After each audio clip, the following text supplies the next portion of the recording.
Assalamualaikum warahmatullahi wabarakatuh. Semoga kalian dalam keadaan sehat dan tetap semangat untuk belajar meskipun kita masih belajar di rumah.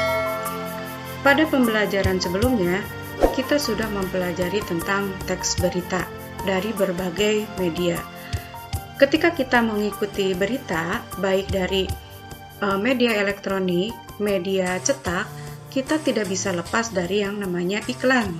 Hampir setiap hari kita melihat tayangan iklan di televisi, membaca iklan di koran, surat kabar, atau selembaran. Bahkan kita sering juga mendengarkan iklan dari radio.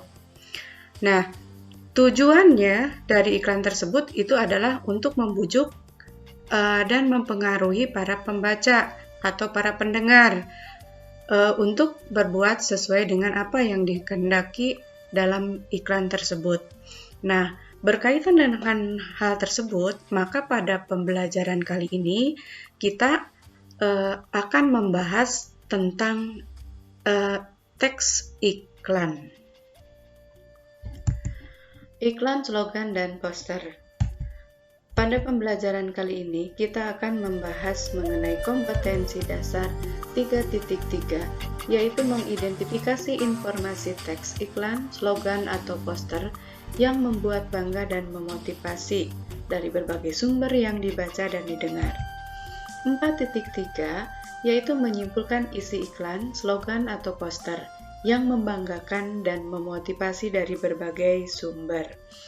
Sebelum kita membahas teks iklan, slogan, dan poster, marilah kita simak contoh-contoh berikut. Yang pertama, belanja Lazada akhir bulan dengan diskon 80%. Di situ ada yang diiklankan, ada handphone, jam tangan, kasur, dan sebagainya. Contoh yang kedua, dilarang merokok sambil BBM-an. 3. Menjaga jarak di rumah saja. Cara memakai masker yang benar, dan cuci tangan pakai sabun dengan 6 langkah. Contoh yang keempat, cintaku boleh gagal, namun belajar dan karirku harus lancar, sukses. Contoh yang kelima, perilaku sehat cegah penyakit menular. Dan yang terakhir, ikan bergizi tinggi, murah, dan enak. Dari ke-6 contoh tersebut, nanti kita akan bedakan mana yang termasuk iklan, mana yang termasuk poster, dan mana yang termasuk slogan. Marilah kita bahas satu persatu. Mulai dari pengertian, fungsi, dan unsur iklan, slogan, dan poster. Apa itu iklan? Iklan adalah teks yang mendorong, membujuk khalayak agar tertarik pada barang dan jasa yang ditawarkan. Iklan juga dapat diartikan sebagai pemberitahuan kepada khalayak mengenai suatu barang dan jasa. Sedangkan slogan adalah perkataan atau kalimat pendek yang dipakai sebagai dasar tuntunan atau pegangan hidup, prinsip utama dari suatu usaha, organisasi, dan sebagainya. Slogan sering disebut sebagai moto atau semboyan. Slogan lebih mengutamakan kepadatan makna dan kehematan kata-kata. Misalnya, bersatu kita teguh, bercerai kita runtuh, Bhinneka Tunggal Ika, dan sebagainya. Poster yaitu plakat, kata-kata, dan gambar yang dipajang di tempat-tempat umum. Poster hampir sama dengan iklan, yakni pemberitahuan suatu ide, hal baru, atau hal penting kepada khalayak. Poster mengandalkan perpaduan gambar dan kata-kata. Fungsi. Pada dasarnya, fungsi dari ketiga hal tersebut menyampaikan pesan kepada khalayak atau kepada masyarakat, baik yang bersifat komersial maupun bersifat non-komersial. Misalnya, A. Bagi perusahaan, fungsinya bagi perusahaan bisnis komersial, fungsinya untuk menjual barang dan jasa. Bagi dunia perkantoran, fungsinya untuk mendapatkan karyawan, misalnya iklan lowongan pekerjaan. Bagi pemerintah, fungsinya untuk menyebarkan informasi dan memberikan layanan kepada masyarakat, misalnya iklan-iklan tentang keadaan seperti sekarang di masa pandemi COVID-19, maka banyak iklan. Pakailah masker, cara mencuci tangan, atau biasakan pola hidup sehat atau social distancing dan sebagainya. Dan yang keempat, bagi orang perorangan, yaitu fungsinya untuk membeli dan menjual barang-barang pribadi, misalnya jual tanah. Agar bisa membedakan antara iklan, slogan, dan poster, maka kita perhatikan tampilan unsur-unsur yang ada di dalam iklan, slogan, dan poster tersebut.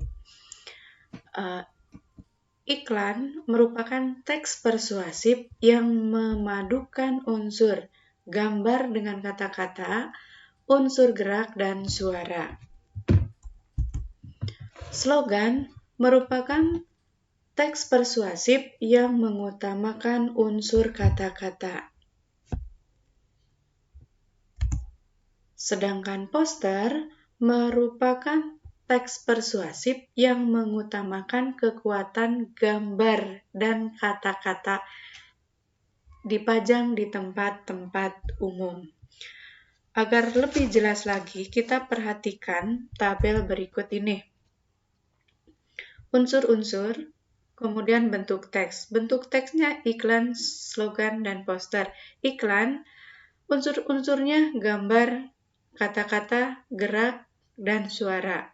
Sedangkan slogan, unsur-unsur tampilannya adalah kata-kata dan suara. Poster, unsur tampilannya adalah gambar dan kata-kata.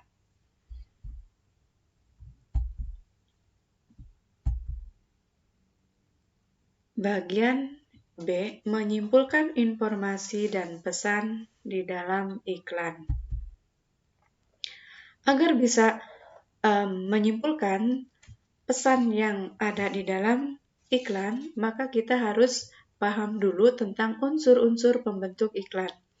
Nah, unsurnya ada 6. Yang pertama sumber, yang kedua pesan, ketiga media, keempat penerima, 5 efek, dan umpan balik. Sumber adalah pemasang iklan yang berinisiatif dan menyandang dana dari pemasangan iklan tersebut.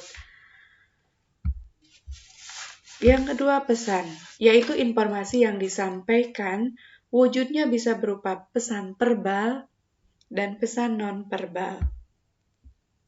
Media, sarana yang digunakan misalnya media cetak, elektronik, dan sarana-sarana yang lainnya. Contohnya, televisi, radio, internet, koran, majalah, dan sebagainya. Penerima yaitu individu atau kelompok masyarakat yang menjadi sasaran atau objek dari suatu iklan.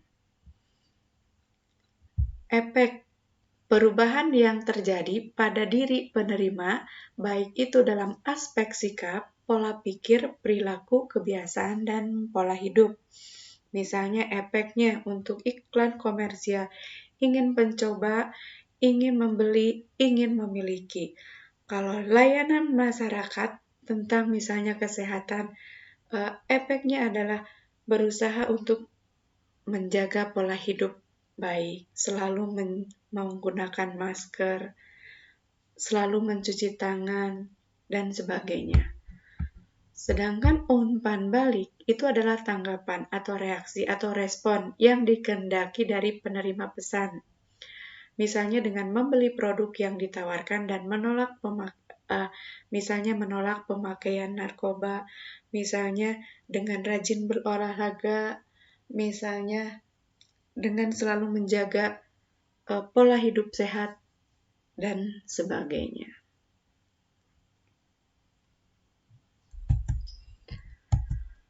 Nah, penyimpulan maksud suatu iklan. Pola penyajian dan isi iklan sangatlah beragam. Berdasarkan isinya seperti yang telah kita pelajari sebelumnya, bahwa dalam iklan ada iklan pemberitahuan, iklan layanan masyarakat, dan iklan penawaran.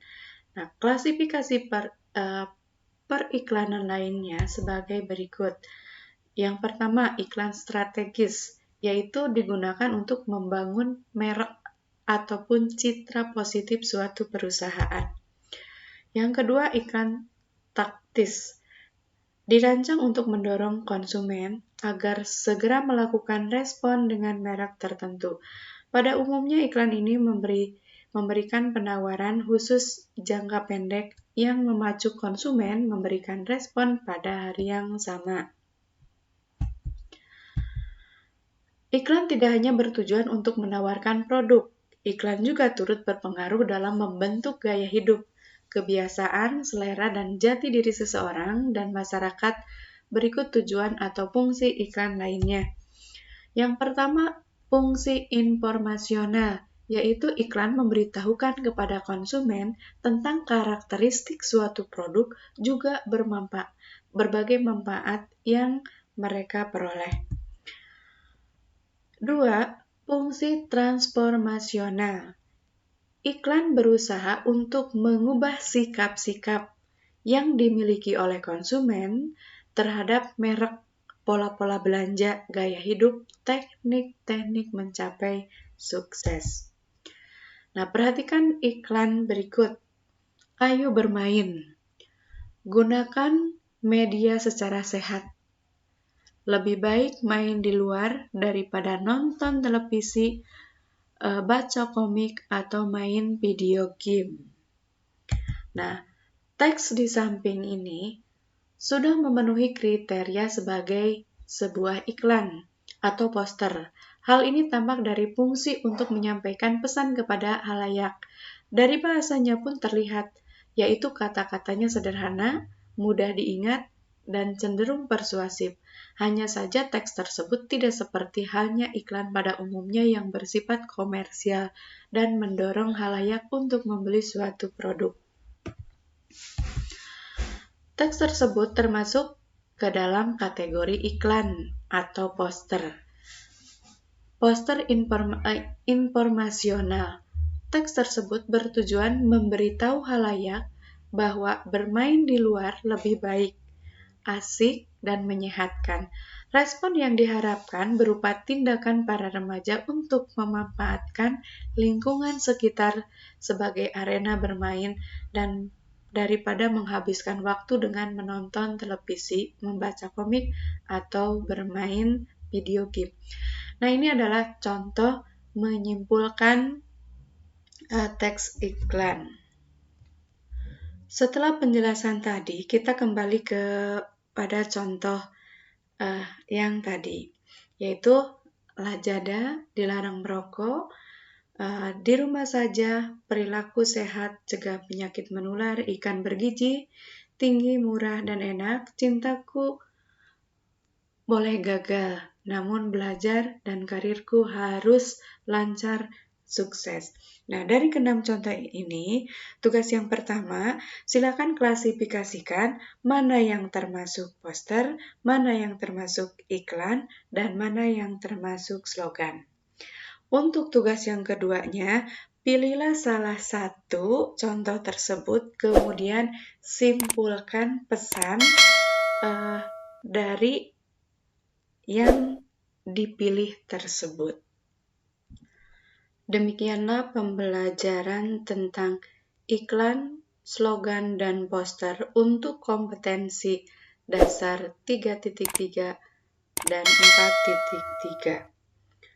Semoga tetap semangat belajar dan tetap jaga kesehatan. Wassalamualaikum warahmatullahi wabarakatuh.